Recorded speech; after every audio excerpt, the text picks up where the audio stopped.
Hi friends, మన ఇంట్లోనే బంగాళదుంపలు అయితే చిన్న చిన్న మొలకల్లాగా అయితే వచ్చేస్తాయి కదా. అంటే అవి మొక్కలు అనమాట.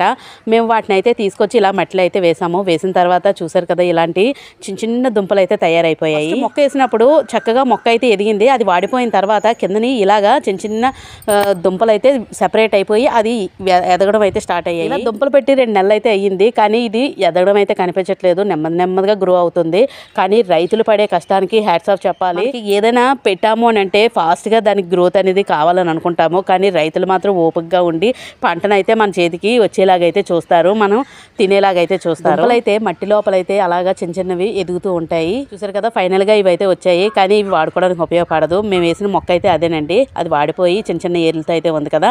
మళ్ళీ వీటిని అయితే మళ్ళీ మట్టిలో అయితే తిరిగి వేసేస్తున్నాము. ఆటోమేటిక్గా అవే ఎదుగుతాయి. ఇంకొక 2 నెలలు అయితే వదిలేద్దాము. జస్ట్ మనం తెలుసుకోవడం కోసం, పంటలు ఎలా పండుతాయని తెలుసుకోవడం కోసం అయితే వేస్తూ ఉంటాము. పిల్లలకి కూడా ఇలా చూస్తే సరదాగా అనిపిస్తుంది కదా, ఆ విధంగా అయితే ఇలా మొక్కలు నాటుకుంటే వాళ్ళకి సరదాగా అనిపిస్తుంది.